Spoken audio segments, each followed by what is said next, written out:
जय श्री कृष्णा, राधे राधे, जय श्री श्याम। मैं हूं हिमांशु, ऑलराउंडर नर्सिंग क्लासेज में मैं आपका स्वागत करता हूं। आज की क्लास में जो हम टॉपिक पढ़ रहे हैं सेल मेम्ब्रेन एंड ट्रांसपोर्टेशन अपन डिस्कस करेंगे।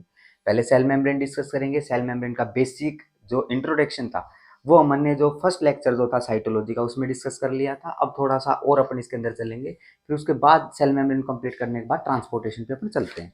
अच्छा, सेल मेम्ब्रेन की अगर अपन बेसिक जानकारी फिर से अगर लें तो सेल मेम्ब्रेन जो होता है, सेल मेम्ब्रेन को अपन प्लाज्मा मेम्ब्रेन के भी नाम से अपन जानते हैं। ये भी पॉइंट अपना क्लियर था, बिल्कुल प्लाज्मा मेम्ब्रेन।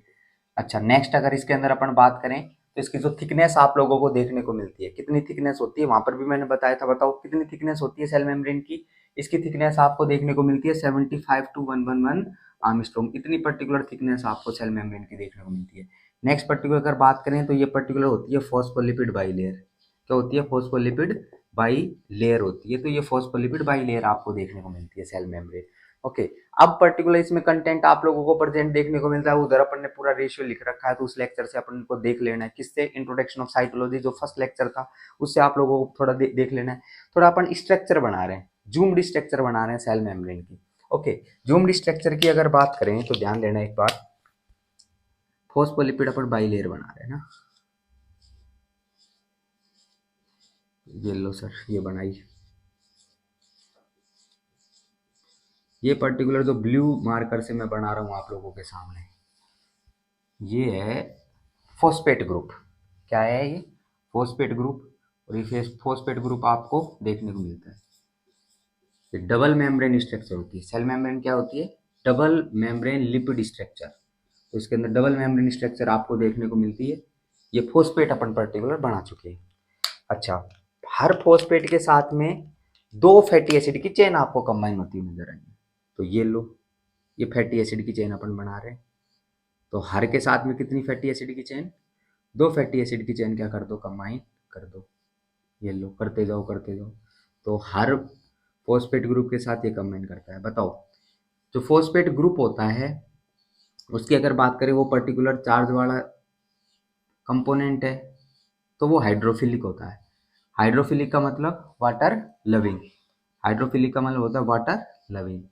नेक्स्ट, ये बीच में आप लोगों को जो मैं रेड कलर से बना रहा हूँ, ये फैटी एसिड की चेन है। और फैटी एसिड की चेन की अगर बात करें तो ये हाइड्रोफोबिक एंड है, मतलब वाटर वाटर हेट। ये वाटर को हेट करते हैं, ये डोंट लव वाटर। हरी बात समझ में?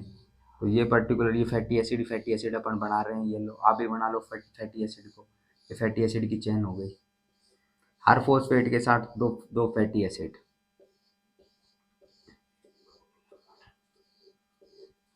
ओके, नेक्स्ट पर्टिकुलर पॉइंट पे चलते हैं। इसके अंदर देखो, ये जो फॉस्फेट ग्रुप आप लोगों को जो देखने को मिल रहा है, ये फॉस्फेट ग्रुप, ये पर्टिकुलर मान लो इधर की तरफ आप लोगों को एक्स्ट्रा सेलुलर फ्लूइड था, तो एक्स्ट्रा सेलुलर फ्लूइड अगर है तो इधर क्या चीज प्रेजेंट होगी? वाटर प्रेजेंट होगा। वाटर के अंदर जो सस्पेंडेड आपको देखने को मिलता है वो होता है क्या? That is the phosphate group. इधर पर्टिकुलर अगर चले इस तरफ मान लो आईसीएफ, और आईसीएफ के अंदर, आईसीएफ का मतलब जो सेल के अंदर की तरफ होगा, इधर भी पर्टिकुलर जो प्रेजेंट होगा वाटर। तो वाटर के अंदर जो सस्पेंडेड आपको देखने को मिलता है फॉस्फेट ग्रुप। लेकिन अगर अपन इनकी बात करें फैटी एसिड की, तो ये फैटी एसिड की चेन जो आपको देखने को मिलती है बिल्कुल बीच में आपको देखने को मिलती है। और ये फैटी एसिड की चेन जो आपको देखने को मिलती है हाइड्रोफोबिक होती है, ध्यान रखना। इधर हाइड्रोफोबिक, तो हाइड्रोफोबिक होती है। तो मैं इधर लिख भी देता हूँ, ये फैटी एसिड की चेन हो गई, ये हाइड्रोफोबिक होगी। मतलब पानी जो आप लोगों को देखने को मिलता है, ये पर्टिकुलर पानी से दूर दूर भागेगी। और ये पर्टिकुलर फॉस्फेट ग्रुप जो है वो पानी के अंदर सस्पेंडेड आपको देखने को मिलता है। कहने का सिंपल सा मतलब, जो सेल मेम्ब्रेन होती है वो लिपिड बाइलेयर होती है, वो लिपिड बाइलेयर का अपन डिस्कशन कर रहे हैं। इस सेल मेम्ब्रेन में और क्या क्या चीजें आप लोगों को देखने को मिलती है, देखना। सेल मेम्ब्रेन में कुछ पर्टिकुलर प्रोटीन्स आपको देखने को मिलते हैं, और कुछ पर्टिकुलर प्रोटीन्स जो आपको देखने को मिलते हैं वो इसकी सरफेस के ऊपर प्रेजेंट देखने को मिलते हैं। किसकी सरफेस के ऊपर? सेल मेम्ब्रेन की सरफेस के ऊपर कुछ स्पेशल टाइप के प्रोटीन्स आप लोगों को देखने को मिलते हैं। और ये जो स्पेशल टाइप के प्रोटीन्स जो आपको इसकी सेल मेम्ब्रेन पर देखने को मिल रहे हैं, ये इनकी अगर अपन बात करें, इन प्रोटीन्स को अपन एक्सट्रिंसिक प्रोटीन्स के नाम से जानते हैं।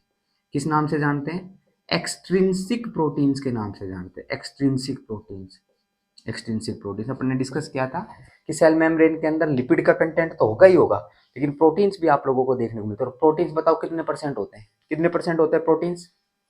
बोल दो बोल दो। प्रोटीन्स जो होते हैं वो 55% आप लोगों को देखने को मिलते हैं। कितने परसेंट? 55% आपको प्रोटीन्स देखने को मिलते हैं। अच्छा, ये तो हो गया एक्सट्रिंसिक प्रोटीन्स। कुछ पर्टिकुलर प्रोटीन्स आपको इसके अंदर भी देखने को मिलते हैं, और जो इसके अंदर प्रोटीन्स आप लोगों को देखने को मिल रहे हैं, ये लोग ये पर्टिकुलर बनाते हैं अपन, मान लो दीज आर द प्रोटीन्स जो अंदर की तरफ देखने को मिल रहे हैं। इन प्रोटीन्स को अपन इंटीग्रल प्रोटीन्स बोलते हैं। किस नाम से जानते हैं? इंटीग्रल प्रोटीन्स के नाम से। तो इंटीग्रल प्रोटीन्स, क्योंकि ये सेल मेम्ब्रेन के अंदर की तरफ आपको एम्बेडेड देखने को मिल रहे हैं, तो इनको इंटीग्रल प्रोटीन्स के नाम से अपन जानते हैं। नेक्स्ट पर्टिकुलर पॉइंट की अगर बात करें, कुछ अपन ने जो डिस्कशन किया था वो कोलेस्ट्रॉल मॉलिक्यूल का किया था।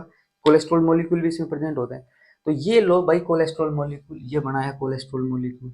Let's suppose this is cholesterol molecule, this is cholesterol molecule. ये आपको सस्पेंडेड देखने को मिलते हैं।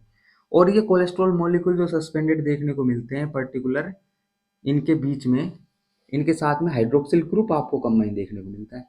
देखना, अब वापस मैं बता देता हूँ, जो कोलेस्ट्रॉल मॉलिक्यूल जो होता है वो 27 कार्बन कंटेनिंग कंपाउंड होता है। उसमें जो थर्ड कार्बन होता है उसमें OH minus hydroxyl group present होता है। OH माइनस बाहर की तरफ प्रेजेंट, बाहर की तरफ सस्पेंडेड आप लोगों को देखने को मिल रहा होगा। बाहर मतलब वाटर की तरफ आपको देखने को मिल रहा है। तो ये पर्टिकुलर कुछ बात कर लेते हैं कि इंटीग्रल प्रोटीन्स जो, अगर अपन बात करें इंटीग्रल प्रोटीन्स की, तो इंटीग्रल प्रोटीन्स मोस्टली जो इंटीग्रल प्रोटीन्स होते हैं भाई वो ट्रांस मेम्ब्रेन प्रोटीन्स होते हैं। भाई ट्रांस मेम्ब्रेन प्रोटीन्स का डिस्कशन कर ले कि ट्रांस मेम्ब्रेन प्रोटीन्स क्या होते हैं। ध्यान देना एक बार, ट्रांस मेम्ब्रेन प्रोटीन्स जो होते हैं वो पूरी तरीके से पर्टिकुलर आप लोगों को इस मेम्ब्रेन के अंदर देखने को मिलते हैं। ट्रांस मेम्ब्रेन प्रोटीन्स जो हैं पूरी तरीके से, मतलब जो एक्स्ट्रा सेलुलर फ्लूइड वाला जो पार्ट है, बाहर की तरफ वाला पार्ट है, उससे भी पर्टिकुलर अटैचमेंट के अंदर, और इधर से भी आप लोगों को अटैचमेंट में देखने को मिलते हैं। तो कुछ प्रोटीन्स आप लोगों को यहाँ पर ये देखने को मिलते हैं। ये लो भाई। अच्छा, ये जो हैं ये क्योंकि अंदर की तरफ प्रेजेंट है, इनको इंटीग्रल प्रोटीन्स बोलते हैं। इनको क्या बोलते हैं? इंटीग्रल प्रोटीन्स बोलते हैं, क्योंकि मोस्टली जो इंटीग्रल प्रोटीन्स होते हैं ये ऐसे प्रोटीन्स होते हैं जो पूरी सेल मेम्ब्रेन के अंदर आपको एम्बेडेड देखने को मिल रहे हैं। अरे क्या बात समझ में? बनाओ इसको थोड़ा अच्छा सा सुंदर सा। कौन है ये कौन बोला? कौन है ये? बाबू है ये, बाबू। अरे बाबू, बाबू सुना है क्या तुम्हें? बाबू, बाबू नहीं, हाबू, हाबू, हाबू। छोटे बच्चे थे ना, हाबू, तो वो है ये। कोई कमेंट कर रहा होगा सर ग्लूकोज बना रहे हो। अरे ग्लूकोज नहीं है भाई, ग्लूकोज तो है ना, ग्लूकोज। ग्लूकोज तो मतलब इतनी सुंदर है कि उसका बता ही नहीं सकता, मैं तुम्हें तारीफ नहीं कर सकता, इतनी ज्यादा सुंदर ग्लूकोज। अभी इसको ये कार्टून ये लो, आ रही बात समझ में? ग्लूकोज, ग्लूकोज का नाम देखो, पर्सनल मटेरियल है वो पूरी तरीके से, तो उस पर अपने को जाना नहीं है। हाँ, मटेरियल तो पर्सनल, सारी वो सब कुछ पर्सनल है। तो ये ध्यान रखना। तो ये पर्टिकुलर ये हाबू है, हाबू। क्या है ये? हाबू। अब पप्पू बोल लो, पप्पू बोलने में मुझे कोई दिक्कत नहीं है। हरी बात समझ में, पप्पू बोल लो आप लोग, कोई दिक्कत नहीं है। चलो भाई नेक्स्ट पॉइंट के ऊपर चलते हैं। ये इंटीग्रल प्रोटीन्स हैं। ये इंटीग्रल प्रोटीन्स ये पर्टिकुलर टाइप के प्रोटीन देखने को मिलते हैं पूरी सेल मेम्ब्रेन में सस्पेंडेड। अगर इनकी अगर बात करें यहाँ पर, तो अपन इनको बोलते हैं भाई, ध्यान रखना, ट्रांस मेम्ब्रेन प्रोटीन। क्या बोलते हैं? ट्रांस मेम्ब्रेन प्रोटीन्स बोलते हैं। और ये ट्रांस मेम्ब्रेन प्रोटीन्स जो होते हैं ये ट्रांसपोर्टेशन के लिए रेस्पॉन्सिबल होते हैं। किसके लिए रेस्पॉन्सिबल? ट्रांसपोर्टेशन के लिए रेस्पॉन्सिबल। ट्रांसपोर्टेशन बोले तो अगर कोई चीज ईसीएफ के अंदर प्रेजेंट थी, ईसीएफ के अंदर, उसका भी ट्रांसपोर्टेशन कर सकते हैं अपन अंदर की तरफ आईसीएफ। और आईसीएफ में अगर कोई चीज प्रेजेंट है, ये लो आईसीएफ के अंदर कुछ चीज प्रेजेंट है, इसका बाहर की तरफ अगर ट्रांसपोर्टेशन करना है तो बाहर की तरफ भी आप लोग ट्रांसपोर्टेशन कर सकते हो। तो ये पर्टिकुलर प्रोटीन की अगर बात करें तो ट्रांस मेम्ब्रेन प्रोटीन्स होते हैं। अगर अपन बात करें इसके अंदर भी, तो अगर जैसे चैनल्स हो गए, चैनल्स, चैनल्स जो होते हैं वो भी ट्रांस मेम्ब्रेन प्रोटीन्स हैं। कुछ कैरियर प्रोटीन्स आप लोगों को देखने को मिलते हैं। वो कैरियर प्रोटीन्स जो होते हैं, वो कैरियर प्रोटीन्स भी क्या होते हैं? ट्रांस मेम्ब्रेन प्रोटीन्स होते हैं, जो पूरी मेम्ब्रेन के अंदर सस्पेंडेड देखने को मिलते हैं। बाहर से कोई चीज को उठाएंगे तो भी पर्टिकुलर लेंगे, इधर अंदर की तरफ, अंदर से बाहर की तरफ लेके जाएंगे तो भी अपन लेके लेंगे। अरे बात समझ, तो ये पर्टिकुलर आप लोगों को पॉइंट ध्यान रखना है।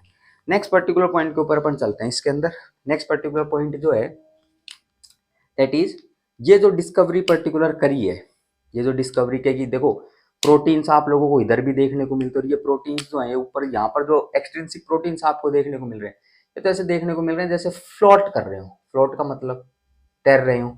और ये कुछ पर्टिकुलर जो है ये अंदर यहाँ पर देखने को मिल रहे हैं, ये ऐसे लग रहा है जैसे कि ये आपको नजर आ रहा है कि ये प्रोटीन्स भारी भारी भरकम चीज ये फैट के अंदर प्रेजेंट आप लोगों को देखने को मिल रही है। ऐसा पॉइंट अपने को तो ध्यान रखना। इनको अपन बोलते हैं, ये जो स्ट्रक्चर आपको देखने को मिल रही है प्रोटीन्स की, इसको बोलते हैं icebergs. Icebergs, icebergs in lipid, icebergs in lipid, lipid बोल दो या फिर फैट बोल दो, icebergs in lipid and fat, lipid और फैट, ये आप लोगों को पर्टिकुलर बोल सकते हो इंटीग्रल प्रोटीन्स को। और ये आइसबर्ग्स लिपिड, ये जो आप लोगों को देखने को मिल रहा है, ये संरचना जो देखने को मिली है सिंगर एंड निकोलसन साहब, किसने, इधर लिख देता हूं star mark point, singer and Nicolson, singer and Nicolson, singer and Nicolson ने पर्टिकुलर ये पूरी स्ट्रक्चर के बारे में बताया था। और जो एक मॉडल दिया था पर्टिकुलर, उसको अपन बोलते हैं that is known as fluid mosaic model, fluid mosaic model. और ये फ्लूइड मोजाइक मॉडल जो आप लोगों को देखने को मिल रहा है, ये फ्लूइड मोजाइक मॉडल 1972 के अंदर पर्टिकुलर डिस्कवर किया गया था, 1972 में। वैसे बहुत सारे मॉडल्स आप लोगों को देखने को मिले थे, सेल मेम्ब्रेन से रिलेटेड रॉबर्टसन मॉडल हो गया, अलग अलग देखने को मिले थे, लेकिन सबसे जो एक्सेप्टेबल जो मॉडल है भाई, वो सिंगर एंड निकलसन का फ्लूइड मोजाइक मॉडल आप लोगों को देखने को मिलता है। आ रही बात समझ में? एक सवाल मैं आप लोगों से पूछना चाहता हूँ कि क्या ये जो फैटी एसिड जो आप लोगों को यहाँ पर प्रेजेंट देखने को मिल रहे हैं बीच में, क्या ये फैटी एसिड फिक्स्ड होते हैं क्या, कि ये फैटी एसिड की चेन आपको बीच में देखने को मिल रही है, क्या ये फैटी एसिड फिक्स्ड है क्या, बताओ बताओ। फैटी एसिड फिक्स्ड नहीं होते, बिल्कुल सही जवाब दिया आपने कि फैटी एसिड फिक्स नहीं होते। ये फैटी एसिड का मूवमेंट आप लोगों को देखने को मिलता है, और ये जो मूवमेंट आप लोगों को देखने को मिल रहा है, इधर मूवमेंट, ये जो देखने को मिलता है, इस पर्टिकुलर टाइप के मूवमेंट को अपन लेटरल मूवमेंट बोलते हैं। तो अपन नेक्स्ट पर्टिकुलर पॉइंट लिखेंगे, जो फैटी एसिड है, fatty acids are not fixed, fatty acid are not fixed, fixed नहीं होते। अच्छा, फिक्स नहीं होते तो क्या चीज इसके अंदर देखने को मिलती है, इसके अंदर आपको लेटरल मूवमेंट देखने को मिलता है। क्या देखने को मिलता है, लेटरल मूवमेंट देखने को मिलता है।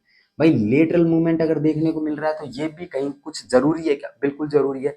लेटरल मूवमेंट जो है ये मेम्ब्रेन फ्लूइडिटी के लिए पर्टिकुलर जरूरी है, मेम्ब्रेन फ्लूइडिटी, फ्लूइड का मतलब तो फ्लूइड, और जो फ्लूइड होता है वो पर्टिकुलर मूव करता है, तो ये मेम्ब्रेन जो है फ्लूइड की तरह आप लोगों को देखने को मिलती है, क्योंकि फैटी एसिड जो है इसके अंदर मूव करते हुए आप लोगों को नजर आते हैं। तो लेटरल मूवमेंट पर्टिकुलर आप लोग इसको बोल सकते हो, और मेम्ब्रेन फ्लूइडिटी का यही कॉन्सेप्ट होता है। मेम्ब्रेन फ्लूइडिटी जो है, इसी में मेम्ब्रेन फ्लूइडिटी के कारण ही पर्टिकुलर जो है, अगर सेल मेम्ब्रेन में इंजरी हो जाए तो सेल मेम्ब्रेन हील हो सकती है। तो healing, healing of cell membrane, healing of cell membrane is possible, healing of cell membrane is possible. कैसे पॉसिबल आप लोगों को देखने को मिलती है हीलिंग, ये मेम्ब्रेन फ्लूइडिटी के कारण। जैसे मान लो इस पर्टिकुलर सेल मेम्ब्रेन का ये पार्ट है, इस पार्ट में कहीं ना कहीं इंजरी हुई, इस पार्ट में क्या हुई, कहीं ना कहीं इंजरी हुई, तो अगर इंजरी हुई तो ये पर्टिकुलर जो आप लोगों को देखने को मिल रही है फैटी एसिड, फैटी एसिड का मूवमेंट आप लोगों को लेटरली देखने को मिल रहा है, ये फैटी एसिड इधर की तरह है। तो इस कंडीशन में ऐसे मूवमेंट आप लोगों को देखने को मिलता है, तो वो जो है वो हीलिंग के लिए पर्टिकुलर रेस्पॉन्सिबल होता है। बात क्लियर है क्या इतनी, बोलो बात क्लियर है क्या इतनी, क्लियर बात है क्या। नेक्स्ट इसके बाद में पर्टिकुलर मैं आप लोगों को नेक्स्ट जो पॉइंट डिस्कस करने वाला हूँ, वो एक पॉइंट में यहाँ पर बल्क ट्रांसपोर्टेशन के बारे में डिस्कस कर रहा हूँ। किसके बारे में डिस्कस कर रहा हूँ, बल्क ट्रांसपोर्टेशन के बारे में डिस्कस कर रहा हूँ। तो बल्क ट्रांसपोर्टेशन क्या होता है, एक बार सुनना भाई ध्यानपूर्वक। बल्क ट्रांसपोर्टेशन मतलब बल्क के अंदर अगर किसी चीजों को ट्रांसपोर्ट करें अपन तो क्या होता है, सुनना एक बार। Bulk transportation, bulk transportation, bulk transportation की अगर बात करें तो बल्क ट्रांसपोर्टेशन को अपन दो अलग अलग प्रकार से पढ़ते हैं। एक तो अपन डिस्कस करते हैं भाई एक्सोसाइटोसिस, एक तो अपन डिस्कस करते हैं एक्सोसाइटोसिस। नेक्स्ट जो अपन पॉइंट डिस्कस करेंगे वो डिस्कस करेंगे एंडोसाइटोसिस। क्या डिस्कस करेंगे, एंडोसाइटोसिस। एक तो एक्सोसाइटोसिस, एक एंडोसाइटोसिस। क्लियर बात है क्या, बोलो बोलो फटाफट बोलो। नेक्स्ट पर्टिकुलर पॉइंट के ऊपर अपन चले, एक्सोसाइटोसिस एंडोसाइटोसिस। एक्सोसाइटोसिस के अंदर क्या होगा, ध्यान देना एक बार। एक्सोसाइटोसिस की अगर बात करें, ये पर्टिकुलर कोई सेल है, इस सेल के अंदर से कोई बल्क के अंदर चीज, मान लो ये बल्क के अंदर है, ये बल्क के अंदर ट्रांसपोर्टेशन आपको बाहर की तरफ अगर देखने को मिले तो इस पर्टिकुलर प्रोसेस को अपन एक्सोसाइटोसिस के नाम से जानते हैं। किस नाम से जानते हैं, एक्सोसाइटोसिस के नाम से अपन जानते हैं। नेक्स्ट पर्टिकुलर पॉइंट के ऊपर अपन चलें, इसके अंदर बाहर की तरफ ट्रांसपोर्टेशन अपन ने कर दिया। अच्छा फॉर एग्जांपल की बात कर लेते हैं, जैसे सेल से बाहर की तरफ क्या चीज आ सकती है, मान लो ये जो स्टार अपन ने बना रखा है प्रोटीन है, क्या है ये, प्रोटीन है। अगर ये प्रोटीन है तो प्रोटीन जो है पर्टिकुलर बाहर की तरफ ट्रांसपोर्ट होगा। मोस्टली जो ग्लैंड्स वगैरह आपको देखने को मिलती है, सेल्स वगैरह जो आपको देखने को मिलती है, इनकी अगर अपन डिस्कशन करें तो वो पर्टिकुलर से हॉर्मोन्स हो गए, कई हॉर्मोन्स, तो हॉर्मोन्स जो होते हैं वो प्रोटीन के भी बने हुए होते हैं भाई। तो ये हॉर्मोन्स का ट्रांसपोर्टेशन एक्सोसाइटोसिस के माध्यम से ही होता है। अरे क्या बात समझ में, नेक्स्ट पर्टिकुलर पॉइंट पे चलते हैं, एंडोसाइटोसिस पे चले। एंडोसाइटोसिस की अगर बात करें तो एंडोसाइटोसिस के अंदर दो चीजें आप लोग पढ़ते हो। क्या क्या चीजें इसके अंदर, दो चीजें पढ़ते हो। एक तो आप एंडोसाइटोसिस में डिस्कस करते हो फैगोसाइटोसिस का, एक एंडोसाइटोसिस में क्या करते हो, फैगोसाइटोसिस का डिस्कशन करते हो। नेक्स्ट जो इसके अंदर आप लोग डिस्कस करते हो वो करते हो पिनोसाइटोसिस का। एक तो फैगोसाइटोसिस, एक पिनोसाइटोसिस।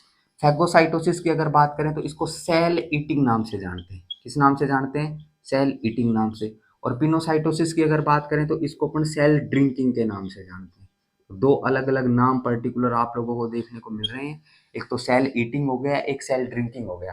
क्लियर बात है क्या। नेक्स्ट पर्टिकुलर पॉइंट के ऊपर अपन चले, एक सवाल पूछूं क्या। सेल मेम्ब्रेन जो है, सेल मेम्ब्रेन की डिस्कवरी किसने करी थी। सेल मेम्ब्रेन है जो, सेल मेम्ब्रेन की डिस्कवरी किसने करी थी, बताओ बताओ फटाफट कमेंट करके बता दो। अब कमेंट करके बताओ तुम, मैं देखता हूँ। तो फैगोसाइटोसिस, पिनोसाइटोसिस, देखो वापिस आ जाओ टॉपिक पे जाओ। तो ये फैगोसाइटोसिस का मतलब सेल ईटिंग और इसका मतलब सेल ड्रिंकिंग। होता क्या है, मान लो पर्टिकुलर ये एक सेल है, मान लो ये पर्टिकुलर, मान लो for suppose that, let suppose it is a neutrophil, let suppose it is a neutrophil. Neutrophil जो होती है, इसका पर्टिकुलर जो प्रॉपर्टी होती है वो फैगोसाइटिक प्रॉपर्टी होती है। इसकी कैसी प्रॉपर्टी होती है, फैगोसाइटिक प्रॉपर्टी आपको देखने को मिलती है। यही क्वेश्चन पूछा गया था डायरेक्ट मेन एग्जाम के अंदर, उन्होंने यही क्वेश्चन पूछा था, ऐसी कौन सी पर्टिकुलर डब्ल्यूबीसी आपको देखने को मिल रही है जिसकी प्रॉपर्टी फैगोसाइटिक प्रॉपर्टी है, और उसमें पर्टिकुलर न्यूट्रोफिल ऑप्शन में था, तो ये पर्टिकुलर है। अच्छा, फैगोसाइटिक प्रॉपर्टी से क्या समझते हो भाई, ये पर्टिकुलर न्यूट्रोफिल है, इसके पास में बैक्टीरिया, क्या बैक्टीरिया, ये क्या बना रहे हो सर, बैक्टीरिया बना रहा हूँ, bacteria.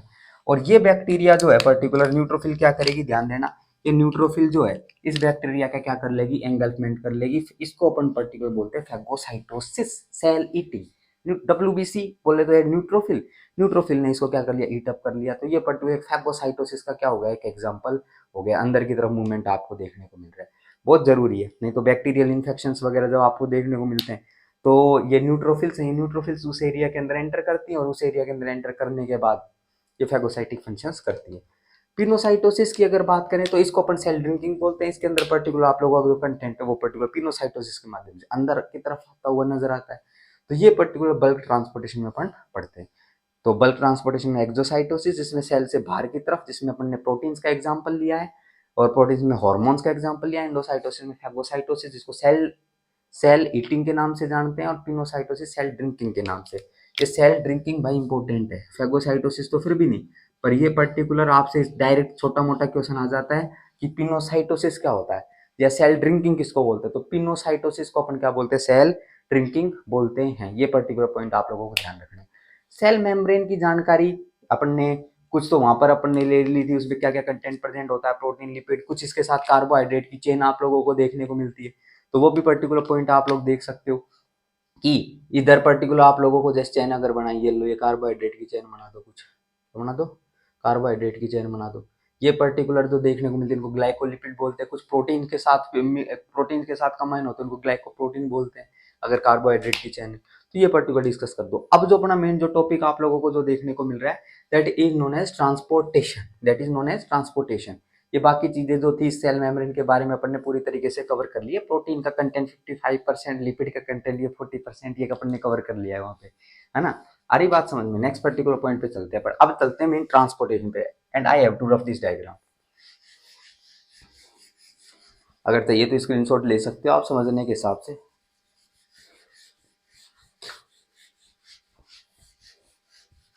Okay,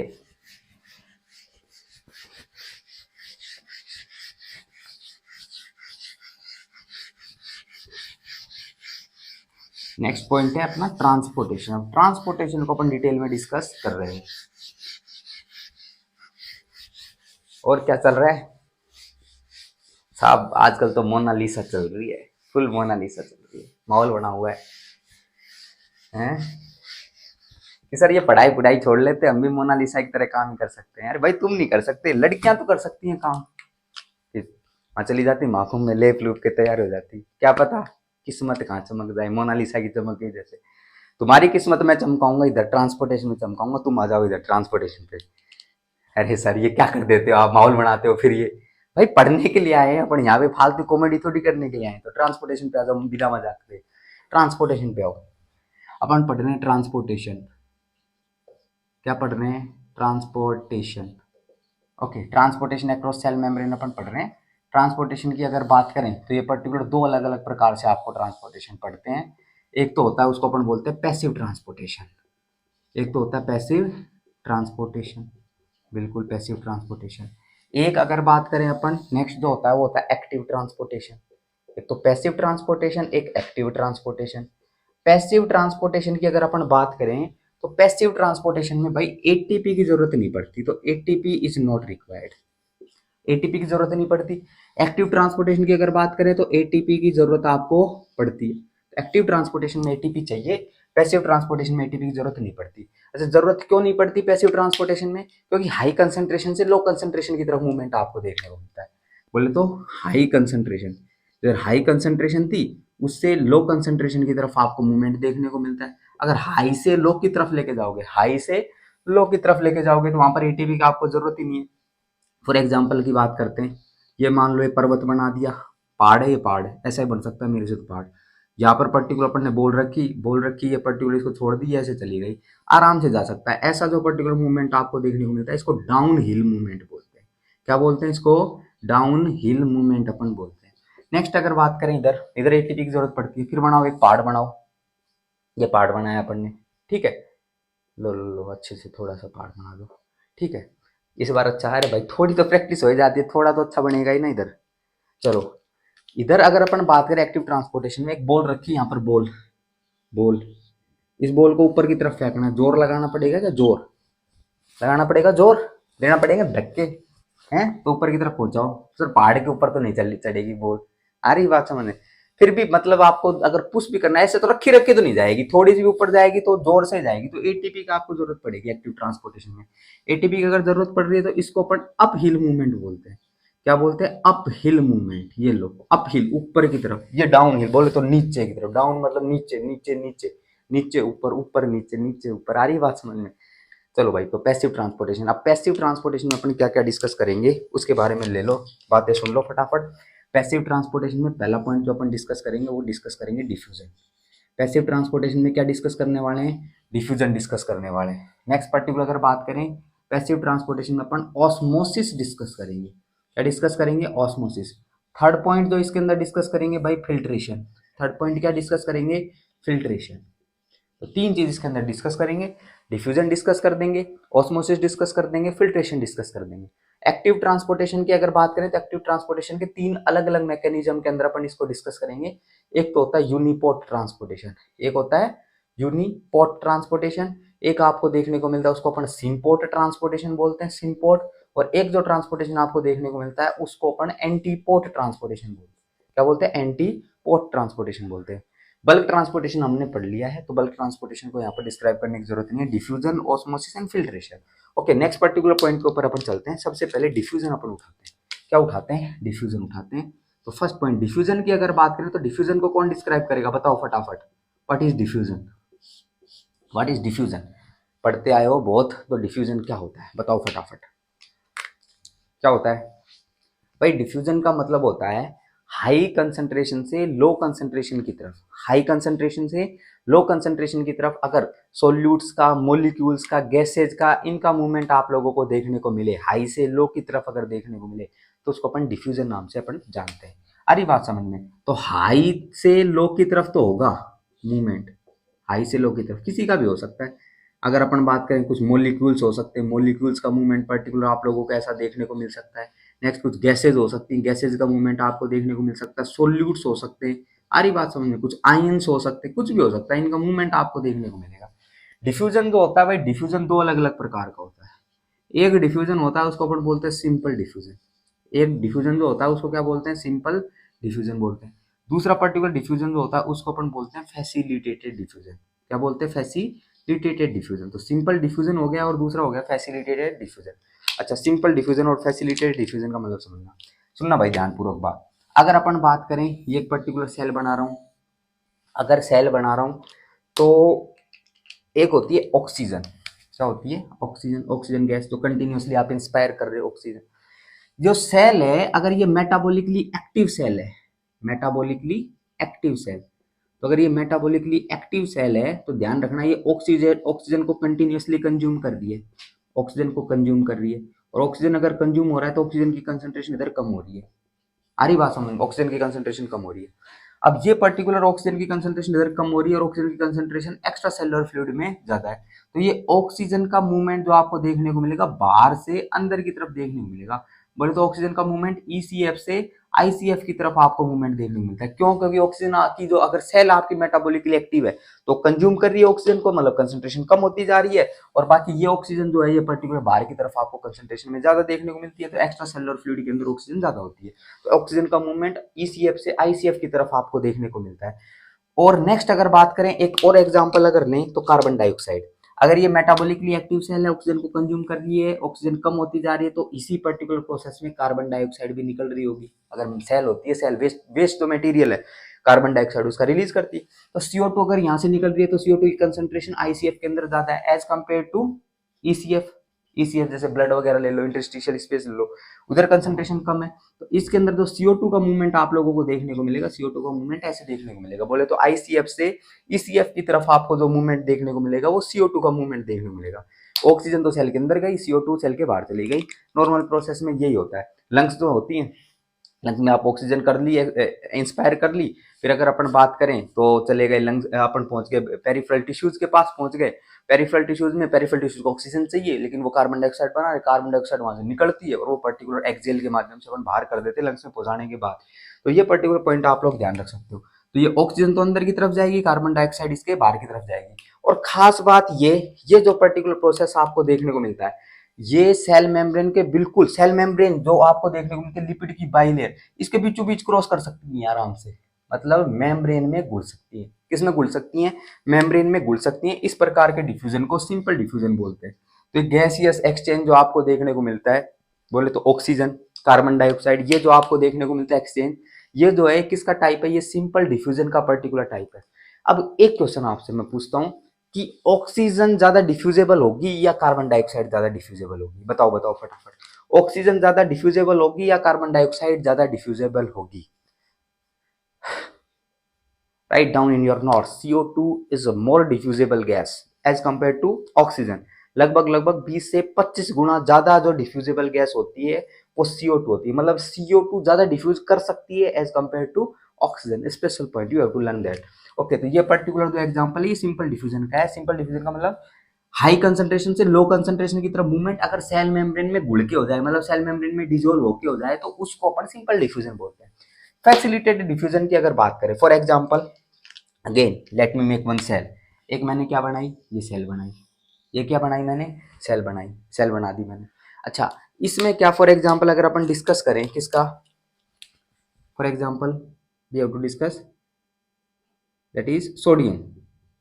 sodium sodium ion का डिस्कशन अपन करते हैं। सोडियम आयन का, सोडियम आयन जो है, क्योंकि ये पोलर है, इसके ऊपर चार्ज लग गया, और चार्ज चीजें जो है ये आराम से अंदर इसके डिफ्यूज नहीं कर सकती, नहीं कर सकती। चार्ज वाली पोलर चीजें डिफ्यूज नहीं कर सकती, क्योंकि लिपिड होता है, लिपिड।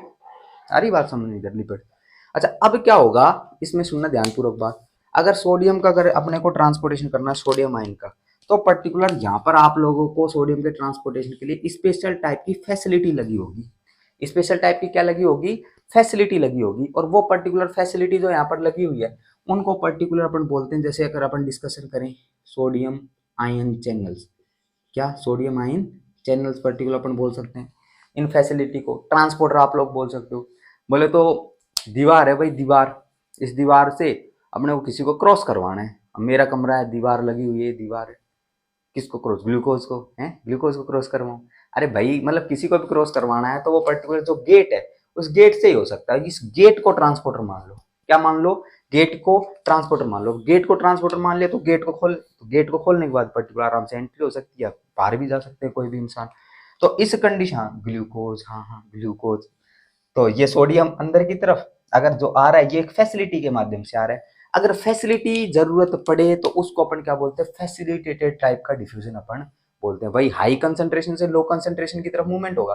ध्यान रखना, सोडियम आयन की जो कंसंट्रेशन होती है वो ईसीएफ में ज्यादा होती है। सोडियम आयन की कंसंट्रेशन ईसीएफ के अंदर आपको ज्यादा देखने को मिलती है। कितनी होती है सोडियम आयन की कंसंट्रेशन? सीरम सोडियम आयन की कंसंट्रेशन अगर लें तो 135 से 145 मिली इक्विवेलेंट पर लीटर, इतनी कंसंट्रेशन आपको देखने को मिलती है। कितनी? 135 से 145 मिली इक्विवेलेंट पर लीटर, इतनी कंसंट्रेशन देखने को मिलती है। साहब एक बता दो, इतनी तो रेंज में हो गई। तो एक अगर कोई पूछे तो लगभग लगभग 140 अपने को कंसिडर कर लेना, 140 मिली इक्विवेलेंट पर लीटर इतनी कंसिडर कर लेना। अच्छा ये तो सोडियम आयन हो गया, वो बाहर की तरफ होता है। पोटेशियम आयन बताओ, potassium ion, potassium ion ICF में ज्यादा होता है या ईसीएफ में ज्यादा होता है? पोटेशियम आयन आईसीएफ में ज्यादा होता है या ईसीएफ में ज्यादा होता है? बताओ फटाफट। पोटेशियम आयन ध्यान रखना, पोटेशियम आयन जो होता है वो आईसीएफ में ज्यादा होता है। किसमें ज्यादा होता है? आईसीएफ में पोटेशियम आयन की कंसंट्रेशन ज्यादा होती है और ईसीएफ में पोटेशियम आयन की कंसंट्रेशन कम होती है। अगर ईसीएफ के अंदर बोले तो ब्लड के अंदर या सीरम पोटेशियम लेवल आपसे कोई पूछे, सीरम बाहर ले रहे हैं भाई, अंदर नहीं ले रहे, बाहर ले रहे हैं, मतलब ब्लड के अंदर लेना, सीरम से उठा रहे हैं, सीरम पोटेशियम आयन की कंसंट्रेशन अगर लें तो कंसंट्रेशन आपको देखने को मिलती है 3.5 से 5 मिली इक्विवेलेंट पर लीटर, इतनी कंसंट्रेशन आप लोगों को देखने को मिल रही है। ध्यान रखना ये पोटेशियम आयन की कंसंट्रेशन 3.5 से 5 मिली इक्विवेलेंट पर लीटर जो आपको देखने को मिल रही है, ये बहुत मतलब इसको इतनी नॉर्मल रेंज के अंदर अपने को मेंटेन करना होता है। अगर इसमें थोड़ी गड़बड़ अगर देखने को मिलती है तो उस कंडीशन के अंदर सीवियर केसेस के अंदर आप लोग अगर बोलो तो कार्डियक अरेथमियाज प्रोड्यूस हो सकते हैं। तो पोटेशियम आयन की कंसंट्रेशन में चेंज अगर देखने को मिले तो कार्डियक अरेथमियाज प्रोड्यूस हो सकते हैं। अगर सीवियर चेंज आप अगर देखने को मिलते हैं तो कार्डियक अरेस्ट वगैरह प्रोड्यूस हो सकते हैं, तो उसके कारण डेथ भी हो सकती है। तो ध्यान रखना है पोटेशियम आयन की कंसंट्रेशन बहुत इंपॉर्टेंट रोल प्ले करती है। सोडियम जो होता है वो ईसीएफ में ज्यादा होता है, पोटेशियम होता है वो आईसीएफ में ज्यादा होता है। नॉर्मल कंसंट्रेशन से समझ लो, सोडियम भाई बाहर की तरफ इतना और पोटेशियम जो है वो बाहर की तरफ ईसीएफ में इतना, तो वैसे ही समझ में आ जाएगा आपको। तो ध्यान देना एक बार, क्योंकि देखो पोटेशियम है, पोटेशियम पॉजिटिव चार्ज, इधर भी पॉजिटिव चार्ज, तो इनको फैसिलिटी की जरूरत पड़ेगी और वो पर्टिकुलर फैसिलिटी मिलेगी इनको चैनल्स के माध्यम से। किनके माध्यम से? चैनल्स के माध्यम से, चैनल्स। नेक्स्ट कैरियर प्रोटीन्स हो गए, क्या हो गए? कैरियर प्रोटीन्स हो गए, उनके माध्यम से पर्टिकुलर मिलेगी। नेक्स्ट पर्टिकुलर अगर बात करें तो ट्रांसपोर्टर्स अपन बोल सकते हैं, ट्रांसपोर्टर्स के माध्यम से पर्टिकुलर ये फैसिलिटी मिलेगी। तो ये फैसिलिटी जो है ट्रांसपोर्टर्स के माध्यम से अपने को मिल सकती है। क्लियर बात है क्या? तो ये ऐसे मूवमेंट आपको देखने को मिलेगा। गेट लगा रखा है, गेट आयन, ये चैनल भी हो सकता है, कैरियर प्रोटीन भी हो सकता है। सवाल ये आ रहा है भाई ये चैनल और कैरियर प्रोटीन में डिफरेंस बता दो, ये क्वेश्चन है। क्वेश्चन ये है कि चैनल और कैरियर प्रोटीन में डिफरेंस बता दो। सुनना भाई ध्यानपूर्वक बात। चैनल की अगर बात करें तो ये प्रोटीन जो है, प्रोटीन प्रोटीन ये प्रोटीन्स क्या करते हैं भाई? कंबाइन करते हैं पेप्टाइड लिंकेज से। ये कंबाइन आप लोगों को देखने को मिल रहे हैं अमीनो एसिड, और ये अगर कंबाइन कर रहे हैं तो ये कंबाइन करने के बाद ऐसी स्ट्रक्चर पर्टिकुलर आप लोगों को देखने को मिलती है। और ऐसी पर्टिकुलर स्ट्रक्चर है, इसके अंदर आप लोग बोल सकते हो वाटर इज प्रेजेंट यार, क्या प्रेजेंट? पानी इसके अंदर प्रेजेंट है। अब कोई भी चीज फॉर एग्जांपल सोडियम आयन है, सोडियम आयन का ट्रांसपोर्टेशन करना है तो सोडियम आयन पर्टिकुलर ये लो इसके अंदर डाल दो, पानी के अंदर डाल दो, और पानी के अंदर तो पोलर चीज आराम से डिफ्यूज कर सकती है, तो ये लो अंदर की तरफ। तो ये तो होता है चैनल, मतलब प्रोटीन है, प्रोटीन उस प्रोटीन है, ऐसे प्रोटीन पेप्टाइड पेप्टाइड लिंकेज से कंबाइन है, अमीनो एसिड पेप्टाइड लिंकेज से कंबाइन होता है, और बीच में क्या प्रेजेंट है? पानी प्रेजेंट है। पानी जो है, पानी के अंदर से सोडियम आयन डाल दो, पोलर चीज है वो बाहर अंदर की तरफ या बाहर की तरफ कैसे भी ट्रांसपोर्टेशन हो सकता है, इसको चैनल बोलते हैं। कैरियर प्रोटीन की अगर बात करें तो कैरियर प्रोटीन ऐसे पर्टिकुलर प्रोटीन्स होते हैं, ऐसे पर्टिकुलर ट्रांसपोर्टर होते हैं भाई, वो अपनी खुद की स्ट्रक्चर को क्या कर लेते हैं? चेंज कर लेते हैं। खुद की स्ट्रक्चर में चेंज लाकर पर्टिकुलर वो ट्रांसपोर्टेशन के लिए रेस्पॉन्सिबल करते होते हैं। मतलब कोई चीज को ट्रांसपोर्टेशन अगर करना है तो वो पर्टिकुलर कैरियर प्रोटीन के साथ कंबाइन करेगी, और कैरियर प्रोटीन के साथ कंबाइन करने के बाद उसका पर्टिकुलर ट्रांसपोर्टेशन आप लोगों को देखने को मिलेगा, तो उसको अपन फैसिलिटेटेड डिफ्यूजन बोलेंगे। अभी तक की क्लास में अपन ने डिफ्यूजन जान लिया, जिसमें सिंपल डिफ्यूजन अपन ने पढ़ लिया, फैसिलिटेटेड डिफ्यूजन के बारे में भी अपन ने डिस्कस कर लिया। थोड़ा थोड़ा पॉइंट अपने को जनरल इंट्रोडक्शन लेके चलना है, जनरल इंट्रोडक्शन अपना हो चुका है। नेक्स्ट पर्टिकुलर पॉइंट के ऊपर अपन चलते हैं। नेक्स्ट पर्टिकुलर पॉइंट के ऊपर चलें तो ऑस्मोसिस अपन पढ़ रहे हैं। नेक्स्ट क्या कर रहे हैं? डिफ्यूजन के बाद अपन किसको उठा रहे हैं भाई? ऑस्मोसिस को अपन उठा रहे हैं, तो ऑस्मोसिस उठा रहे हैं। क्लियर बात है क्या? इसको मिटा रहा हूं मैं, इरेज कर रहा हूं। ऑस्मोसिस लो,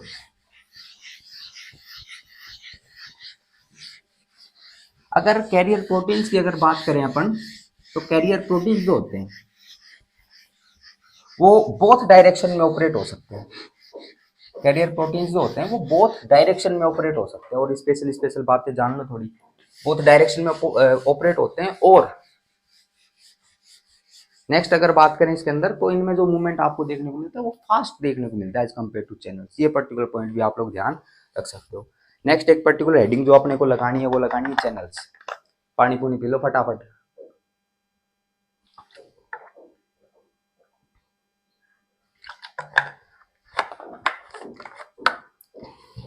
चलो भाई नेक्स्ट पर्टिकुलर पे चले, बात करें ऑस्मोसिस। हेडिंग लगा देते हैं।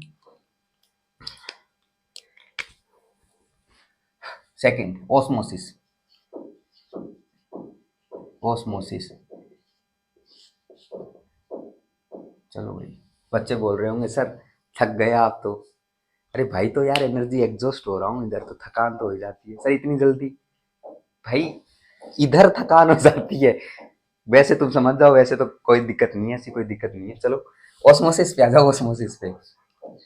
अरे ग्लूकोज ग्लूकोज नहीं करना है यार तुम्हें भाई। अगर मतलब इस YouTube वालों ने वोटिंग की ऑप्शन दे दिया होता ना तो तुम पता नहीं घर वालों को बिल्कुल सिर पे चढ़ा लेते। क्या हो रहा है, ग्लूकोज ग्लूकोज ग्लूकोज। इधर आ जाओ ऑस्मोसिस पे आ जाओ। करें स्टार्ट ऑस्मोसिस को। जानेंगे जानेंगे, टेंशन मत लो। ग्लूकोज के बारे में सब डिस्कशन करेंगे अपन, पूरी कहानियां कहानियां चलेंगी, टेंशन मत लो। धीरे सबर रखो, सबर का फल हमेशा मीठा होता है। ऑस्मोसिस पे आ जाओ। देखो भाई ऑस्मोसिस की अगर बात करें, वही वापिस सेल मेम्ब्रेन अपन बना रहे हैं। ऑस्मोसिस में क्या करते हैं अपन, पानी का मूवमेंट करते हैं। किसका मूवमेंट करते हैं, वाटर का। वाटर बोल दो या फिर अपन बोल दो सोलवेंट, मोस्टली वाटर अपन बोलेंगे। वाटर का मूवमेंट अपन कर रहे हैं। और वाटर का मूवमेंट भी कैसे करेंगे, ध्यानपूर्वक बात सुनना। लो सोल्यूट कंसंट्रेशन से, लो सोल्यूट कंसंट्रेशन से हाई सोल्यूट कंसंट्रेशन की तरफ, हाई सोल्यूट कंसंट्रेशन की तरफ, हाई सोल्यूट कंसंट्रेशन की तरफ मूवमेंट अगर करें। और किसकी जरूरत पड़े, सेमी परमिएबल मेम्ब्रेन की जरूरत पड़े। लो सोल्यूट कंसंट्रेशन है, गाढ़ापन कम है। और हाई सोल्यूट कंसंट्रेशन का मतलब जिसमें कंसंट्रेशन ज्यादा हो, गाढ़ापन ज्यादा होगा। तो लो सोल्यूट कंसंट्रेशन से हाई सोल्यूट कंसंट्रेशन की तरफ सेमी परमिएबल मेम्ब्रेन की मदद से किसका मूवमेंट, पानी का मूवमेंट, पानी का मूवमेंट करें, उसको अपन क्या बोलते हैं भाई, ऑस्मोसिस बोलते हैं। ध्यान देना, osmosis can be defined as movement of movement of water from low solute concentration to high solute concentration। Low solute concentration से हाई सोल्यूट कंसंट्रेशन की तरफ पानी का अगर मूवमेंट आप लोगों को देखने को मिले तो उसको अपन ऑस्मोसिस नाम से जानते हैं। एक लाइन में ही मैं खत्म कर देता हूं, हमेशा ध्यान रखना। गाढ़ी चीज पानी को अपनी तरफ अट्रैक्ट करेगी, गाढ़ी चीज पानी को अपनी तरफ सोखेगी। क्लियर बात है क्या, अपनी तरफ खींचेगी, अट्रैक्ट करेगी, अट्रैक्ट गाढ़ी चीज। हरी बात समझ में। तो यही पर्टिकुलर यह कंसंट्रेशन हाई कंसंट्रेशन है, मतलब ये गाड़ी है तो गाड़ी चीज अपने पानी को अट्रैक्ट करेगी। चलो भाई नेक्स्ट पर्टिकुलर पॉइंट पे चलते हैं अपन।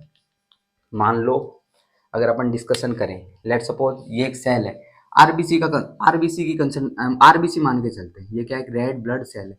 हाँ ऐसी शेप नहीं होती, मैंने ऐसे पर्टिकुलर डायग्राम समझाने के हिसाब से बना रखा है। आरबीसी है, अरे बात समझ। अच्छा क्वेश्चन आ रहा है कि आरबीसी की कैसी शेप होती है, बताओ बताओ फटाफट।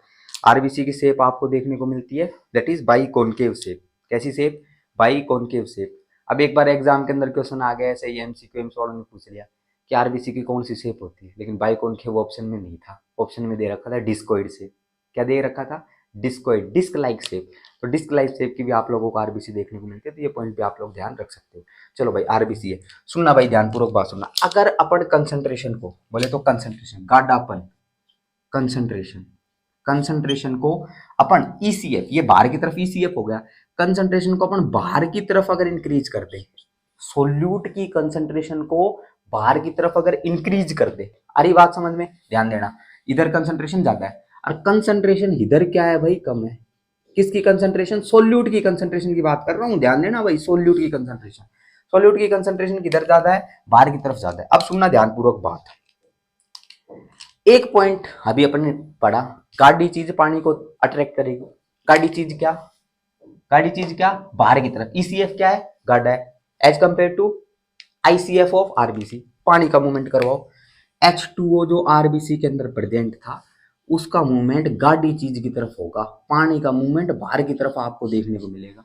क्यों देखने को मिलेगा, सेमी परमिएबल मेम्ब्रेन हो गई ये, cell membrane is a semi permeable membrane. तो सेमी परमिएबल मेम्ब्रेन है, उसमें क्रॉस करवा रहे हैं अपन, ये मूवमेंट हो रहा है, गाढ़ी चीज पानी को अट्रैक्ट करेगी। देखो जरूरी भी है, गाढ़ी चीज की तरफ अगर पानी जाएगा तो उसका गाढ़ापन कम हो जाएगा, बहुत जरूरी है, बेसिक सा कॉन्सेप्ट है, गाड़ी चीज की तरफ पानी को लेके जाना है तो ये देखने को मिलेगा।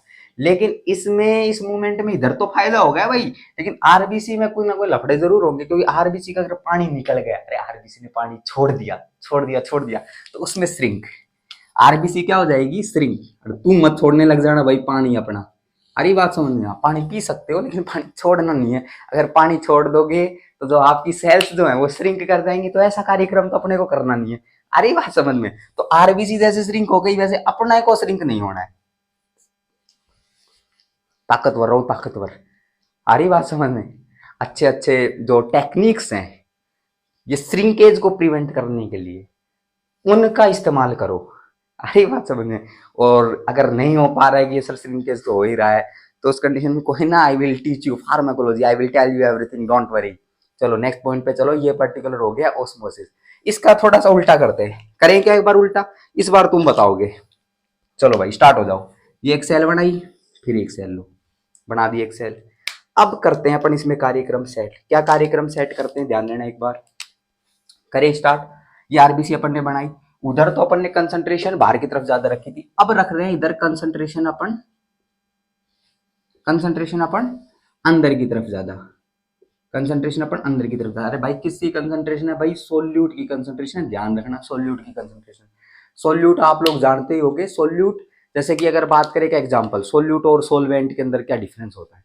सोल्यूट जो छोटे छोटे पार्टिकल जो सोलवेंट में घुल जाएं उसको सोल्यूट बोलते हैं, और जिसके अंदर घुल रहे हैं उसको सोलवेंट बोलते हैं। और सोल्यूट और सोलवेंट मिलकर सॉल्यूशन का निर्माण करते हैं। सोल्यूट तो छोटे छोटे पार्टिकल्स होंगे जो घुल जाएंगे, जैसे कि पानी है, पानी के अंदर चीनी घोल दो, नमक घोल दो, तो चीनी नमक जो हो गया वो सोल्यूट हो गया। सोलवेंट की अगर अपन बात करें तो सोलवेंट वो होगा, पानी जो है वो सोलवेंट हो गया, तो ये सोल्यूट है। कंसंट्रेशन सोल्यूट की किधर ज्यादा, कंसंट्रेशन इधर ज्यादा। अच्छा नेक्स्ट पर्टिकुलर अगर बात करें, अब सुनो, अब इसमें क्या होगा, एक्स्ट्रा सेलुलर फ्लूइड ये बाहर की तरफ, इसमें क्या होगा भाई, इस कंडीशन में गाढ़ी चीज पानी को अट्रैक्ट करेगी, कंसंट्रेशन इधर कम, कंसंट्रेशन इधर ज्यादा। बताओ बताओ, ईसीएफ के अंदर जो कंसंट्रेशन है वो कम है, गाढ़ी चीज क्या हो गई, गाढ़ी चीज क्या हो गई बोलो, आरबीसी की अंदर की जो सतह है सरफेस, आईसीएफ जो है वो ज्यादा गाढ़ा है, तो अब पानी का मूवमेंट अंदर की तरफ देखने को मिलेगा, H2O का मूवमेंट अंदर की तरफ देखने को मिलेगा, गाढ़ी चीज पानी को अट्रैक्ट करती है, ये अपन ऑस्मोसिस के अंदर पढ़ रहे हैं। क्लियर बात है कि तो पानी अंदर की तरफ मूवमेंट कर गया, पानी अंदर की तरफ चला गया। ये पानी का मूवमेंट जो वही सेमी परमिबल मेम्ब्रेन की जरूरत पड़ी, सेमी परमिबल मेम्ब्रेन की मदद से गया। अब इस कंडीशन में जैसे पानी का मूवमेंट अंदर की तरफ आप लोगों को देखने को मिला, तो इस पर्टिकुलर कंडीशन में हो क्या रहा है, ध्यानपूर्वक बात सुनना।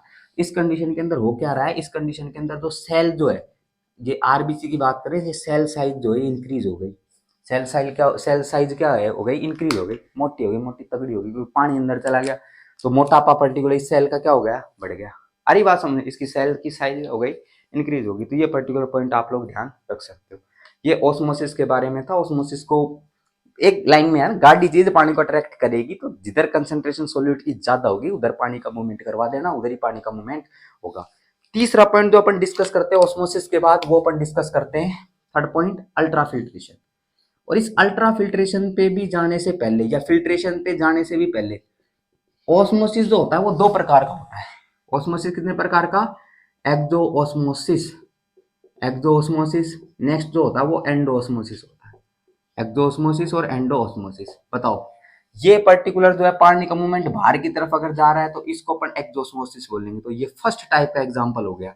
एंडोस्मोसिस पानी अंदर की तरफ जा रहा है, तो ये सेकंड टाइप का एग्जांपल हो गया एंडोस्मोसिस। तो एक्सोस्मोसिस और एंडोस्मोसिस यही है। एक्सोस्मोसिस तो ये पानी की तरफ बाहर की तरफ मूवमेंट होगा, एंडो के अंदर पानी का मूवमेंट अंदर की तरफ होगा। एंडो एंडो मतलब अंदर, एक्सो मतलब बाहर, तो ये मूवमेंट। अल्ट्रा फिल्ट्रेशन के अंदर क्या बोलते हैं अपन, diffusion under pressure, diffusion by pressure, diffusion by pressure. Pressure के माध्यम से अगर डिफ्यूजन आप लोगों को देखने को मिले तो उसको अपन फिल्ट्रेशन नाम से अपन जानते हैं। यही सेम चीज आप लोगों को डिफ्यूजन बाई प्रेशर जो देखने को मिलती है, भाई ध्यान देना, ये डिफ्यूजन बाई प्रेशर जो देखने को मिलती है, ये आप लोगों को देखने को मिलती है ग्लोमेरुलस में। किसमें देखने को मिलती है, ग्लोमेरुलस में। ग्लोमेरुलस क्या है, सब किडनी जो देखने को मिल रही है, किडनी के अंदर ऊपर छलनी लगी हुई होती है, जिससे फिल्टर का कार्यक्रम आपको देखने को मिलता है, और वो पर्टिकुलर वहां पर प्रेशर का इन्वॉल्वमेंट आपको देखने को मिलता है। तो जब अपन रीनल सिस्टम अपन पढ़ेंगे तो अलग अलग प्रेशर्स के बारे में डिस्कशन अपन करने वाले हैं, जैसे कि हाइड्रोस्टैटिक प्रेशर वहां पर अपन डिस्कस करेंगे, कोलोइडल ऑस्मोटिक प्रेशर्स अपन डिस्कस करेंगे वहां पर। तो प्रेशर्स के माध्यम से पर्टिकुलर फिल्ट्रेशन आप लोगों को देखने को मिलता है और इसी को पर्टिकुलर अपन फिल्ट्रेशन के नाम से जानते हैं। क्लियर बात है क्या इतनी? बोलो बोलो बोलो बोलो फटाफट, क्लियर बात है क्या? 3 पर्टिकुलर पॉइंट अपन ने डिस्कस कर लिए। डिफ्यूजन हाई से लो की तरफ सॉल्यूट का मूवमेंट, मॉलिक्यूल गैसेस का मूवमेंट।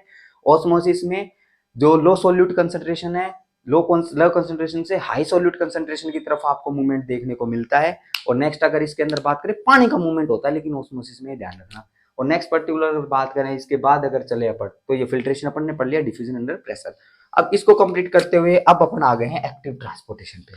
करें लेक्चर स्टार्ट एक्टिव ट्रांसपोर्टेशन। बोलो, अरे बात आ रही है क्या समझ में? बात तो आ ही रही होगी समझ में। हाँ बोल रहे हैं सर आप पढ़ा रहे हो तो बात तो आएगी समझ।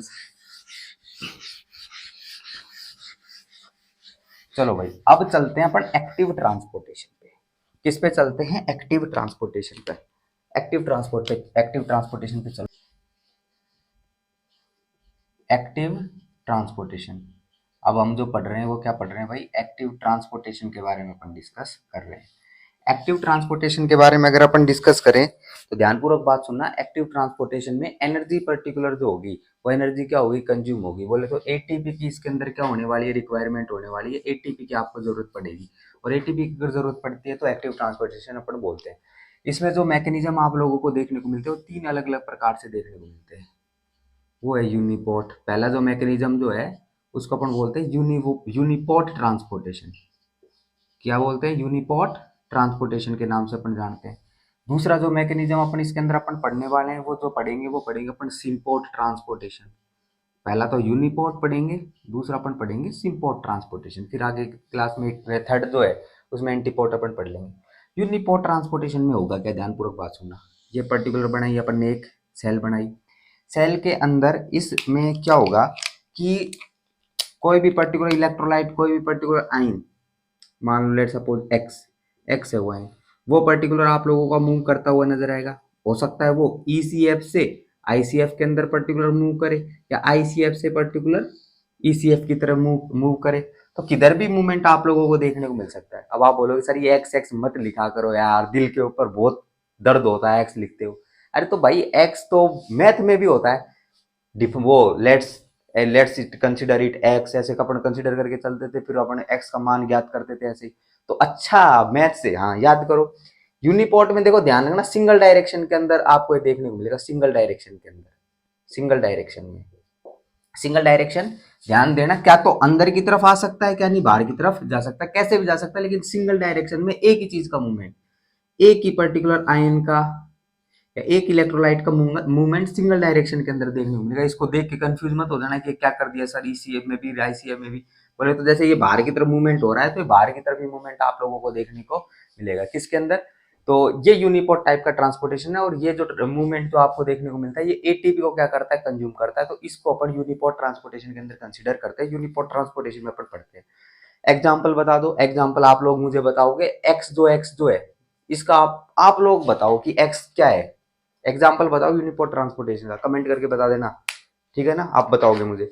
फिर चलते हैं सिंपोर्ट ट्रांसपोर्टेशन पे। सिंपोर्ट ट्रांसपोर्टेशन की अगर बात करें तो सिंपोर्ट ट्रांसपोर्टेशन में क्या अपन पढ़ रहे हैं? इस सिंपोर्ट ट्रांसपोर्टेशन में पढ़ रहे हैं एक के साथ एक, मतलब एक जाएगा उसके साथ में एक, कि हम तो चलेंगे सनम, हम तो जाएंगे सनम, लेकिन तेरे को साथ लेके जाएंगे। आ रही बात समझ में? गेट कि मैं तो आऊंगा ही आऊंगा अंदर, लेकिन ग्लूकोज तेरे को अंदर लेके आऊंगा। तो उसको अपन सिंपोर्ट ट्रांसपोर्टेशन अपन बोलते हैं। फॉर एग्जाम्पल अगर चले, देखो भाई एक मैं बना रहा हूँ, मान लो ये पर्टिकुलर बनाया अपन ने नेफ्रॉन।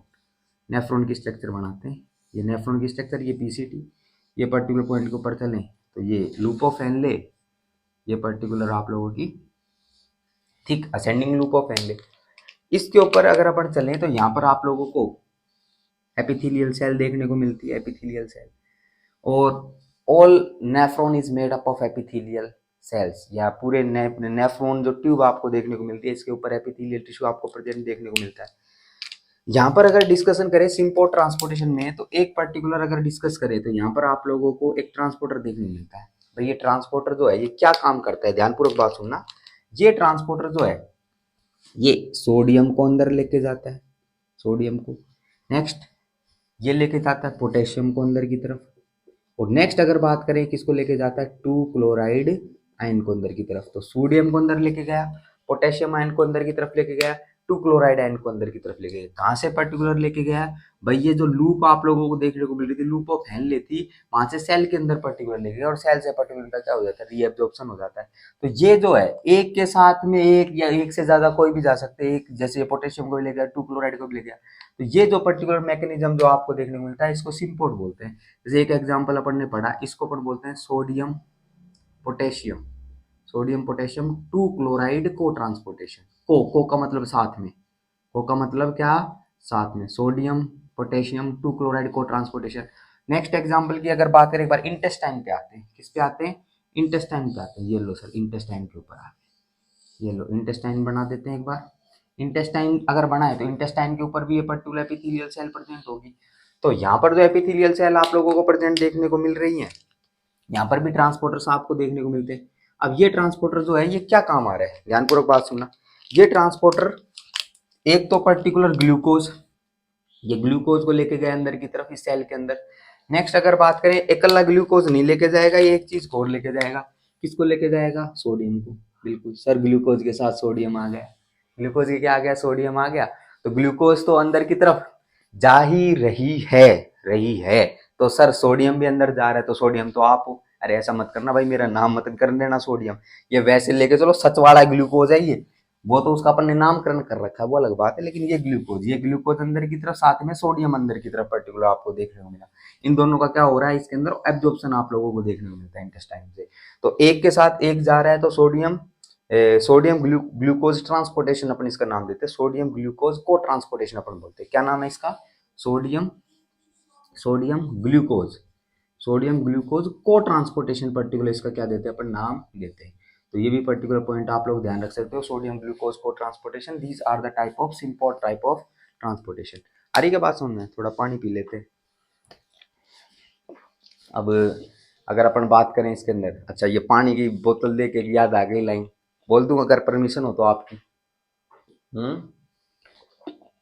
कि पानी पीना है तो गिलास से पियो। क्या, कि पानी पीना है तो गिलास से पियो, बिस्लरी की बोतल में क्या रखा है, कि पानी पीना है तो गिलास से पियो, बिस्लरी की बोतल में क्या रखा है। और प्यार करना है तो ARNC से करो, इन पापा की परियों में क्या रखा है। आ रही क्या बात समझ में, तो प्यार तो इधर ही करो भाई, प्यार इधर ही दो। आ रही बात समझ में। नेक्स्ट पर्टिकुलर पॉइंट, लेक्चर समझ में आने तो भाई कमेंट वगैरह सारे बिल्कुल अच्छे तरीके से कमेंट आने चाहिए इधर। सोडियम ग्लूकोज को ट्रांसपोर्टेशन हो गया, सोडियम पोटेशियम 2 क्लोराइड को ट्रांसपोर्टेशन हो गया। ये सिंपोर्ट है, मतलब एक तो जाएगा अंदर की तरफ और एक पर्टिकुलर साथ में जाएगा। सिंपोर्ट में अंदर तो अंदर एक तो साथ में लेके जाएगा दूसरे को। यूनिपोर्ट में सिंगल डायरेक्शन के अंदर एक ऑपरेट होता है, ATP कंज्यूम होती है, ATP यहाँ पर भी आपको कंज्यूम होती है। नेक्स्ट पर्टिकुलर पॉइंट पे चलते हैं, थर्ड टाइप के ट्रांसपोर्टेशन पे चलते हैं। और थर्ड टाइप का जो ट्रांसपोर्टेशन आप लोगों को देखने को मिलता है उसको अपन बोलते हैं एंटीपोर्ट। थर्ड टाइप का जो ट्रांसपोर्टेशन देखने को मिलता है उसको एंटीपोर्ट ट्रांसपोर्टेशन के नाम से अपन जानते हैं। अच्छा, एंटीपोर्ट ट्रांसपोर्टेशन का मतलब क्या होगा, ध्यानपूर्वक बात सुनना। ये एक पर्टिकुलर सेल, इस सेल के अंदर एक कोई चीज जो है वो अंदर की तरफ आ रही है, या फिर एक जो चीज है वो बाहर की तरफ जा रही है, मतलब ये चीज देखने को मिले। एक तो अंदर आई और उसके साथ में एक चीज क्या चली जाए, बाहर की तरफ चली जाए। मतलब एक का तो ECF से ICF के अंदर मूवमेंट हो गया, और एक ICF से ECF के अंदर मूवमेंट आप लोगों को देखने को मिल रहा है। इनका अगर मूवमेंट देखने को मिल रहा है, मतलब एक अंदर एक बाहर, एक अंदर एक बाहर, ये साथ में कार्यक्रम करे और ATP का मॉलिक्यूल क्या करे, कंज्यूम करे, तो इसको पर्टिकुलर एंटीपोर्ट टाइप का एक्टिव ट्रांसपोर्टेशन अपन बोलते हैं। एग्जाम्पल की कोई बता सकता है कि एंटीपोर्ट टाइप का जो ट्रांसपोर्टेशन होता है इसका कोई एग्जाम्पल कोई बताएगा, बताओ इसका एग्जाम्पल। सोडियम पोटेशियम पंप नाम सुना है सबने, सोडियम पोटेशियम पंप। और सोडियम पोटेशियम पंप को एक नाम से और जानते हैं, क्या होता है, sodium potassium ATPase, sodium potassium ATPase. अच्छा, ये सोडियम पोटेशियम पंप जो है, सोडियम पोटेशियम एटीपेज है, ये क्या कार्यक्रम करता है। एक मैं बना रहा हूँ सोडियम पोटेशियम पंप, ध्यान रखना। ये लो सेल मेम्ब्रेन के ऊपर ये बनाया मैंने सोडियम पोटेशियम पंप, ये सोडियम पोटेशियम पंप बना दिया। ये सोडियम पोटेशियम पंप क्या करता है भाई, ध्यान देना। अंदर से कितने, 3 सोडियम को अंदर से उठाएगा सेल के अंदर से, और कहाँ पर ट्रांसपोर्ट कर देगा, ECF के अंदर कर देगा। नेक्स्ट विशेष अगर बात इसके अंदर करें, पोटेशियम, 2 पोटेशियम को पर्टिकुलर ये बाहर से उठाएगा, बोले तो ECF से उठाएगा, और उन 2 पोटेशियम को क्या कर देगा, अंदर की तरफ ट्रांसपोर्ट कर देगा। 3 सोडियम को बाहर की तरफ फेंक दिया, 2 पोटेशियम को अंदर की तरफ फेंक दिया। और खास बात इसकी ये, इसी दौरान पर्टिकुलर इसके अंदर किस चीज की जरूरत पड़ी, एटीपी को डायरेक्ट क्या कर लिया इसने, कंज्यूम कर लिया। एटीपी जो है, एटीपी की रिक्वायरमेंट पड़ी, एटीपी को कंज्यूम कर लिया। तो ये कार्यक्रम आप लोगों को यहाँ पर देखने को मिल रहा है जिसमें एटीपी कंज्यूम हुई, एटीपी डायरेक्ट इसी साइट पर, इसी ट्रांसपोर्टर पर कंज्यूम हुई। तो सोडियम पोटेशियम पंप जो है ये प्राइमरी एक्टिव ट्रांसपोर्टेशन का टाइप है। किसका टाइप है, प्राइमरी एक्टिव ट्रांसपोर्टेशन का टाइप है। क्लियर बात है क्या, प्राइमरी एक्टिव ट्रांसपोर्टेशन का टाइप है।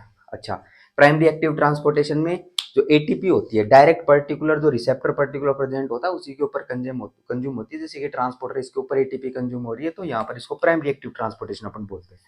इसमें 3 सोडियम बाहर की तरफ फेंक दिए, 2 पोटेशियम अंदर की तरफ। अगेंस्ट द कंसंट्रेशन ग्रेडियंट ये काम हुआ है।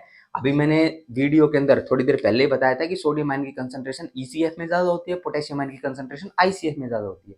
याद नहीं आ रही लाइन तो पीछे करके एक बार रिवाइंड करके देख लो, सुन लो उसको। अच्छा, अब ये क्या कर रहा है, 3 सोडियम को बाहर की तरफ फेंक रहा है, 2 पोटेशियम को अंदर की तरफ लेके जा रहा है। यही एक्टिवली ट्रांसपोर्ट पंप है। इसीलिए सोडियम आयन की कंसंट्रेशन जो होगी, ध्यान रखना, सोडियम आयन की कंसंट्रेशन ईसीएफ के अंदर ज्यादा होगी। ईसीएफ लिख रहा हूं तो सोडियम मतलब इधर ज्यादा होगा। पोटेशियम आयन जो होगा वो किस में ज्यादा होगा, आईसीएफ में। क्यों ज्यादा होगा, क्योंकि ये कंटिन्यूअसली वर्क कर रहा है। सोडियम पोटेशियम पंप जो है आपकी बॉडी की सारी सेल्स के ऊपर प्रेजेंट है, कंटिन्यूअसली वर्क कर रहा है। तो सोडियम की कंसंट्रेशन हमेशा ईसीएफ में ज्यादा रख रहा है और पोटेशियम कंसंट्रेशन हमेशा आईसीएफ के अंदर ज्यादा, मतलब पोटेशियम अंदर की तरफ ज्यादा और सोडियम जो है वो बाहर की तरफ ज्यादा। ये हमेशा पर्टिकुलर ये कार्यक्रम कर रहा है। और ये अगर हो रहा है, 2 पोटेशियम अंदर की तरफ आ रहे हैं, 3 सोडियम बाहर की तरफ जा रहे हैं, देखना एक बार पॉजिटिव चार्ज जो आपको देखने को मिलेगा, 2 पॉजिटिव चार्ज अंदर की तरफ है और इसके कारण, और 3 पॉजिटिव चार्ज बाहर की तरफ है। तो पॉजिटिव जो होगा वो पॉजिटिव बाहर की सतह जो होगी वो ज्यादा पॉजिटिव होगी as compare to internal ICF अंदर की तरफ। इसीलिए पर्टिकुलर जितनी भी आपकी बॉडी की सेल है, क्योंकि ये बॉडी की सारी सेल्स पे प्रेजेंट है, कंटिन्यूअसली वर्क कर रहा है, कंटिन्यू एटीपी कंज्यूम कर रहा है।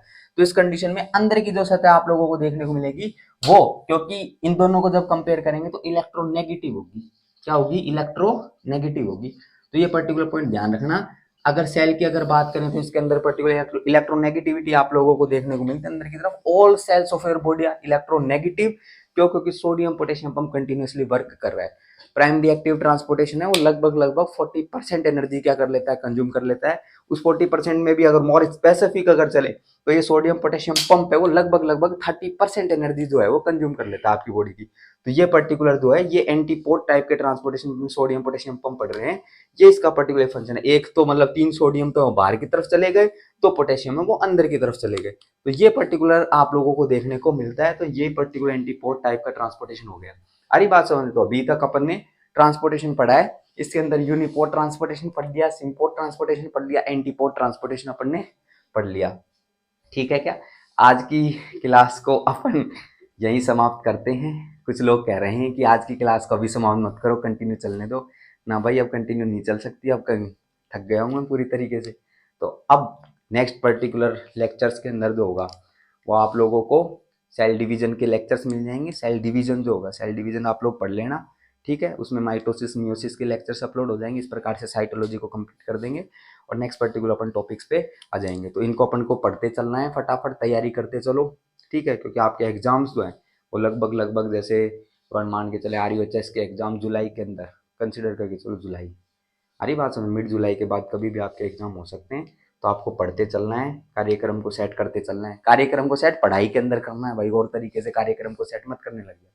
आप लोग अगर चैनल को अभी तक सब्सक्राइब नहीं किए हो तो भाई उसको सब्सक्राइब कर लो। काम में आने वाली चीजें, नोटिफिकेशन का बेल आइकन आ रहा है उसको दबा दो फटाफट, नोटिफिकेशन आने वाले हैं क्लासेस के। अभी तो यही चल रहा है, धीरे धीरे फार्माकोलॉजी आप लोगों को चलती हुई नजर आएगी। अरे बात समझ में, फिर बायोकेमिस्ट्री का भी अपन डिस्कशन करेंगे इसके अंदर, मेडिकल सर्जिकल उसी की तो पर्टिकुलर लालसा है, जिज्ञासा मेडिकल सर्जिकल की है। तो मेडिकल सर्जिकल को भी अपन कंटिन्यू करने वाले हैं। आ रही क्या बात समझ में। तो आपको घबराना नहीं है, पहली बात तो ये होमवर्क चल रहा है थोड़े दिन पहले पर्टिकुलर डायलॉग, पहली बात तो ये कि आपको घबराना नहीं है, तो घबराना नहीं है, ठीक है। आज की क्लास को यही समाप्त करते हैं। Thank you for the class.